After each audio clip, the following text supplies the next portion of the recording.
Hello and welcome, I'm Ali Mustafa and you're watching a special edition of Straight Talk from Syria's Afrin region. We're coming to you from Mount Bursaya, located in the northeast of Afrin. It's the latest front to be cleared of the YPG terror group by Turkish-backed forces. The Free Syrian Army, backed by Turkish armed forces, has made more gains in YPG-held Afrin. After capturing the strategic Mount Bursaya, they've seized Bulbul. It's significant because it connects multiple villages used by the YPG to fire rockets into Turkey. Turkey has been clear from the front. This latest military effort, dubbed Operation Olive Branch, isn't only their fight nor a battle for territory. It has two major objectives: to liberate Syrian lands from terrorism and to protect Turkish civilians. For Turkey and its allied opposition fighters on the ground, there is no difference between the operation and the ones before it that cleared Daesh from other parts of Syria back in 2016. Young recruits of the opposition Free Syrian Army make their way to the top of Mount Bursaya. A convoy of Turkish armored vehicles follows them. Both have been instrumental in fighting the YPG terror group and capturing the strategic mountaintop. This area was under the control of YPG terrorists and they were had been dug in Afrin for years now, and Turkish military and the FSA, the Free Syrian Army, which the Turkish military was backing, was able to move into this area and dislodge YPG terrorists that were holding on to their positions. But it was a hard fight and it took a lot of bombardment from the Turkish side and movement of the FSA moving up on Mount Bursaya, where we are, to retake these positions. Now these areas have been cleared, but there are mines all around us. Turkey used heavy artillery. However, some of the YPG militants escaped through an intricate tunnel network.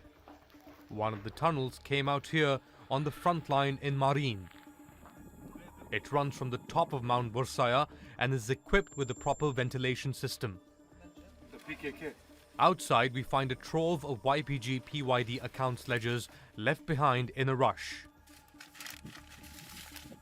So just to give you guys an idea, this area, Marin, was held by the PKK and its Syrian offshoot, the YPG, till about a few days ago, and they were quite organized. These ledgers have everything from, purchasing accounts.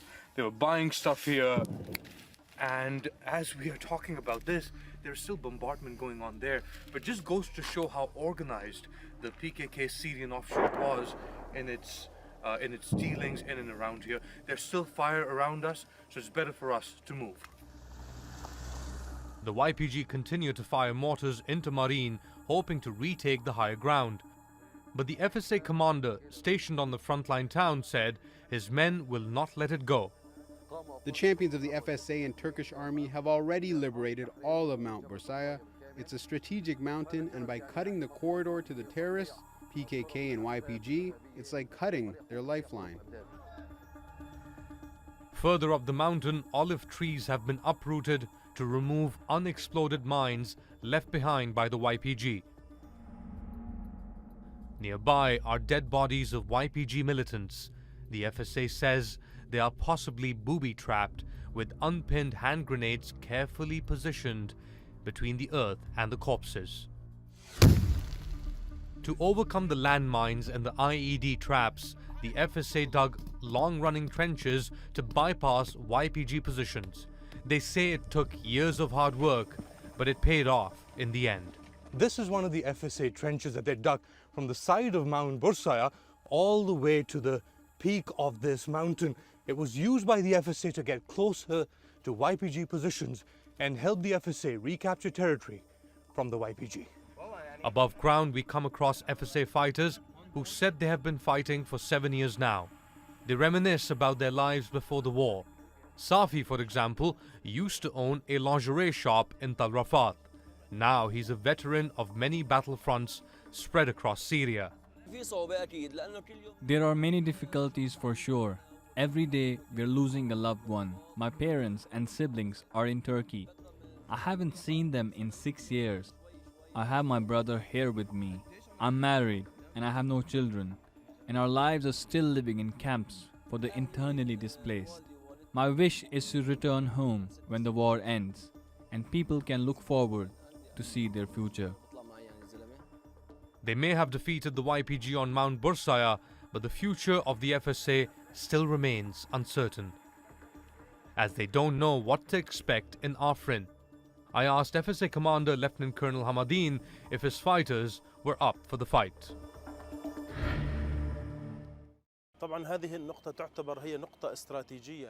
This is a strategic position and connects the whole area. It overlooks Kilis, the Bab al-Salama border crossing, and Azaz. It has a strategic military importance and can be considered the first line of defense for Afrin. It is well fortified with reinforced concrete and is therefore very difficult to breach. On our first attempt, our forces had to withdraw due to heavy fighting and poor weather conditions. Yesterday, from early morning, fighting for control of the area was very intense. It was raided by the 3rd Battalion and the Shami Front along with the Turkish Army. After 5 hours of battle, we were able to gain control of the area and force the PKK fighters out. Some of them were killed and others captured, and we also took over lots of weapons and ammunition they left behind. Tell us how many FSA fighters took part in the fight here and how many are taking the part in the fight overall in Afrin. The FSA's National Army is taking part in the operation, including the 1st, 2nd, and 3rd Battalions. These battalions have been deployed in several areas in West and North Afrin, Jundarias, Bolbol, Raja, and Azaz near Mount Bursaya. The National Army was formed about a month ago. It has a military council and defense ministry. We benefited a lot from 7 years of revolution and fighting, and realized the importance of proper military organization. We organized the army well and was ready to take part in Operation Olive Branch. The 3rd Battalion, which was assigned to the area of Mount Bursaya, was successful in its mission, and we will advance even further, God willing. Now the Jaish al-Watani or the National Army is just one part of the FSA. There are other groups involved as well. Tell us a little bit about those groups. All factions present in the northern Aleppo suburban area that was liberated from Daesh over a year ago have joined the National Army. They all became part of the 1st, 2nd, and 3rd Battalions. There are no other groups outside this army. So is Ahrar al-Sham, for example, part of this group as well? There is no such thing as Ahrar al-Sham anymore. Its members, both as groups and individuals, joined the Shami Front even before the National Army was formed. There is a strategic goal for this operation, which is the eradication of PKK separatist terrorists from the area of Afrin and its surroundings. The liberation of Mount Bursaya was the first step in achieving this goal, and we will continue until we reach Afrin. You are working very closely with the Turkish armed forces, but the Free Syrian Army says it's a legitimate opposition fighting force in Syria. How closely are you coordinating your activities with the Turkish military? There is a very high level of coordination. Commanders of both the national and Turkish armies work together in operation rooms, where interpreters help with the information exchange. Coordination is great in terms of planning artillery and shelling, raids and requesting support. And what about Manbij? We've seen from Jarablus beginning 2016 that the FSA has been moving to this point now. Azaz is in their control, this area is in their control, and Afrin is the next target. What about Manbij? Are you prepared? Are your forces prepared to help the Turkish forces take Manbij from the YPG? As I mentioned before, this coordination has existed since the launch of Operation Euphrates Shield, where we fought with the Turkish military to liberate Jarablus, Al-Bab, and several other areas. It's not a new experience for us working with the Turkish military to clear areas of Daesh and now the PKK. They are different faces of the same coin, and both practice the same terror against people. We will be ready for the Manbij operation when the time comes to rid it of PKK terrorists. What happens once these areas are cleared of the YPG? Does the Turkish military still come in and provide security?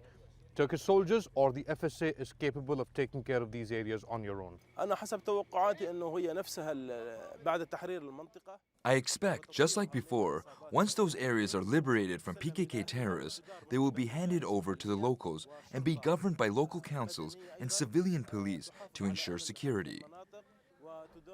We did not liberate those areas to control them. We aim to rid the land and people of oppression, tyranny, and suffering, which has been ongoing since the days of the Assad regime, then Daesh, and now the PKK. وداعش وحاليا البي.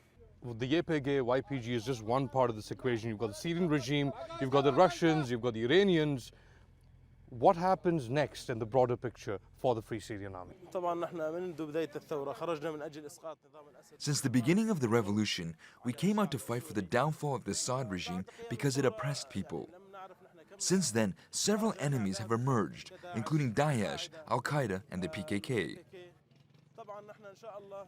We will get rid of all kinds of terrorism in order to preserve the unity of Syria, God willing.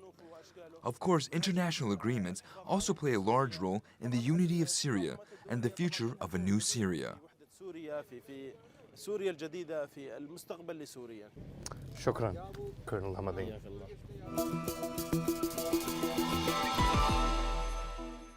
So we're starting to see the human cost of this conflict, with many people who fled the battle in Afrin are seeking refuge in FSA-held areas out in the open like this. But what happens to these civilians, these internally displaced civilians, will be a deciding factor in this conflict, as Can Hasasu reports. Prefer to live here than under YPG control. This includes not only Arabs, but also Kurdish families. At a village nearby, we meet a Syrian of Kurdish descent who refused to reveal his identity. He says he fears for the safety of his relatives who are still stuck in Afrin. My family is in great danger. The PKK, YPG might kill them. The YPG does not believe in justice. It's a cruel organization. They are always oppressing people. Even the women are forced into conscription. At another village at the northern tip of Mount Bursaya, we met people who resisted the YPG. But their opposition to the group made life difficult. The YPG turned its guns towards the village, making the trip back to their farms a potentially deadly journey. The 10-kilometer journey to Azaz is also fraught with danger. Thanks to God, everything is getting better. You see that we are getting aid today. That is because the mountain has been freed from the PKK. People in the village have started to travel freely. This wasn't the case before. Living space is fast running out for thousands who have been displaced. In anticipation of more arrivals fleeing Afrin, the Turkish Red Crescent is planning to build 2 camps in Azaz. They are just waiting for the security conditions to improve. Turkey is stressing that Operation Olive Branch is not only for its own safety, but for the people of Syria as well. 2012 yılında There are about 370,000 Kurdish people that escaped genocide when PYD, YPG, and PKK took Afrin in 2012. Our aim is to ensure Kurdish brothers fleeing to Turkey can return to their homes and their normal lives by cleaning up terror groups from the region. Back at the camp, children walk through overflowing sewage from makeshift toilets. Their welfare hasn't been a top priority for the Syrian opposition administrators of Azaz. But with the situation on the ground and in the mountains fast changing, there is hope. Can Hasasu, Straight Talk. Turkey says it takes the issue of internally displaced people very seriously, and no one knows that better than Mehmet Guluoğlu. He's the chairman of AFAD, which is Turkey's Disaster and Emergency Management Agency. I asked him how Turkey will handle the potential humanitarian fallout from this latest conflict. I mean, in fact, just a few sentences about what's happening. This crisis is going on for 7 years. And in the last 2 years, in Euphrates Shield area, including also Azaz, including Elbab, including Jarablus, now there is a safe area. And the aim of the AFRIN is also to put a new safe area for the civilians, for the people of the Syrian, and also for the security of Turkey. And as humanitarian organizations of Turkey, we are working in Euphrates Shield area. I mean, there are some camps, there are orphanages, there are hospitals, there are schools, and we are supporting those services.